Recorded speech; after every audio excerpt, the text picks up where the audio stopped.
Thank you for taking time today to come and speak to us about your apprenticeship experience. Could you just start by, first of all, introducing yourself and what your role is at Forbes? My name's Joanne Healy, and I have recently been promoted to Head of Shared Services. My name is Paris Livesey and I'm a caseworker in the Crown Court Department at the Preston office. My name's Adil Chopta and I work in the crime department as a trainee paralegal. Yeah, my name's AJ and I'm an administration assistant with the employment team. Could you please explain overall your Forbes journey with us and how you've now led up to the point where you've been doing the apprenticeship? So I joined Forbes Solicitors in July 2017. I first came in as an office assistant in the housing department. I worked within that role for 5 months before I then moved on to the crime department. I started off doing the level 2 business admin apprenticeship. I completed that towards the end of 2018. I then moved on into my trainee paralegal role, whereby I started a paralegal apprenticeship, which is level 3. I joined back in 2009 when I was about 17 or 18. Initially, I joined the domestic conveyancing department as an office assistant. I stayed there for a little while and then I decided to move into the crime department, doing the same sort of thing for a while. Then I moved up to become a listings officer, so that was sorting out the court diaries, the court lists. Whilst I was in that role, I did my BTEC, so that was my level 2 business apprenticeship with Burnley College. That took 2 years. I really enjoyed that. Moved on from there, worked my way up, became an assistant to some of the senior members of the team, and then moved into sort of a bit more of a fee earning role, assisting others on cases and taking on some of my own cases really. So yeah, just worked my way up. So I joined as an office assistant at the Preston office, and then with that you do the apprenticeship alongside doing your job, and then after about 6 months or so I moved into the admin role with the employment team whilst also completing my apprenticeship. So I've been at Forbes nearly 30 years now. Started off as the office assistant, worked my way up, and for the past 15 years I've been office manager, firstly at the Chorley branch and then on to Gordon House. And then the opportunity came up for all office managers to undertake this apprenticeship. And the reason I think it came to us is to better ourselves and make us more aware. So yeah, the opportunity came that way, and it's been really good because this opportunity that I've taken is now leading to me getting the promotion. What originally attracted you to start the apprenticeship, and what qualifications did you need to start the apprenticeship? When I started, I had just my GCSEs and my A-levels. I needed maths and English, grade C and above. That's all that was needed. So I left school in 1990, and I found that I couldn't find my maths GCSE certificate. I managed to find my English one, which was fine. So the only option was I had to do functional skills in maths. I had a separate tutor that came through and did the maths with me, because without functional skills or your GCSE, I could not pass my apprenticeship. To come in as an office assistant and start off onto the level 2 business admin apprenticeship, I needed a minimum of 5 GCSEs, including maths and English, which I had. I then applied for the role on the Forbes website, and within 2 weeks I got my interview, and there I was. What did your apprenticeship involve, and who helped and supported you along the way? Ours was slightly different, obviously, because of COVID, so we were predominantly doing it from home. So we had like bits of assessed questions that they send through to you on the training portal, and then assessments at the end that we just. And there was also Vicky, the trainer that we had at Daymore, rang us and we had discussions about what we did at work. And then within my department, I had Judith, my line manager, the admin manager, who just set out some time for me and did witness testimonies for me. The go towards your BTEC is just, Jude said to Vicky at Daymore what I do and how I do it, and if I do it well or not. So it was over a period of 2 years, and it involved a lot of portfolio-based work.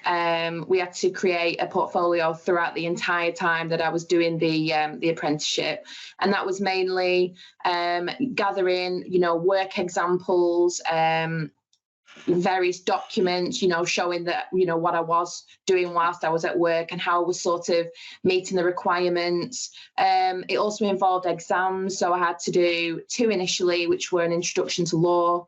And then I had to do a legal research module. I also had to do 2 further exams, which were specific to my area of law. So I had criminal law and criminal litigation. And then finally, it was 2 final exams and an interview with the SILEX Law Board. So to begin with, prior to the pandemic, the office managers that were on the course would meet and have once a month, and we would have a tutor from the college that would come in and give us a lesson in the area that we were learning. And we found that really, really beneficial because we could all bounce ideas off each other, work with each other. And the office managers now have got a brilliant relationship with each other because of our learning together. Once the pandemic kicked in, we tried Zoom lessons. So we had a couple on Zoom, but then it fell down to Ruth, our tutor from college, who kept in constant contact. And then we also had Joanne Pickering, who's our HR director. She was our mentor. So we always had Joanne on standby. If we needed any help, we could go to Joanne. How are you finding your apprenticeship at the moment? So what is it you particularly enjoy and what you're learning? So far I'm halfway through my level 3 paralegal apprenticeship. I've so far studied the contract law module, and I've also studied the client care module. Now I'm moving on to the criminal law module, which I'm obviously going to enjoy because I'm in the criminal department. So, I absolutely loved it. I'd like to think I'm quite academic. I like doing exams. That was what I preferred out of the 2. I didn't mind doing the portfolio, but I'm a bit more, getting involved and doing the actual exams themselves. So, yeah, no, I really enjoyed it. Found it quite hard. We are all mature students, so we did find it hard to begin with. There's been a lot of work involved. Part of the qualification was that we had to spend about 580 hours of our own time and record our own time on this course. So it did take a lot. But I have changed as a person now. I've changed as how I manage. I've learned, I reflect a lot more. I'm not quick to jump in. A lot of skills to manage people. Definitely learned a lot, and all for the better. What advice would you give anybody who would perhaps be thinking about taking an apprenticeship like this? Oh, definitely give it a go. Like I've already explained, by me doing this apprenticeship, it's led to me getting a promotion. I'm head of my own department now. So beneficial, learning. It's a skill. It's a skill that we, and definitely advise anybody to upskill themselves. And in a world where we're changing, learning new skills can only better your own prospects. Just get everything done when it's set, because otherwise you have a backlog of things to do and you're also working at the same time. So you have too many things to do at once if you don't do it when you're supposed to do it. Prioritise your time and set enough aside to get done what you need to get done. I would always suggest having good organisation skills, because as well as handling your own workload in your job role, you're also handling a full course, which is obviously your apprenticeship. So a lot of people have the perspective that apprenticeships are really easy, and it might come across like that. However, as well as handling your workload at work in the office, you're also handling your apprenticeship work, which obviously will be your essays and building your portfolio. I would say stay organised. get a diary. There's so many dates. There's dates for your exams, there's dates for assignments, there's dates for portfolios and all that sort of thing. So, stay organised, make sure you've got time to revise and, to even spend some of your weekends doing it. It takes dedication and, as long as you put it in, you'll get it out. But, and not only that, if there's any questions, ask someone. There's no such thing as a stupid question. And I spent so much time nagging other people, what I felt like I was nagging. But I think, just ask, because there's so much to learn, but obviously you're in exactly the right place and everyone's great at Forbes. So I had all the support that I needed. So would you recommend anyone to take an apprenticeship at Forbes in particular? Forbes in particular, yeah, definitely. I would say more so for Forbes because you've got the in-house support, you've got the support of all the tutors, with the Forbes people and the Forbes staff and the Forbes training department.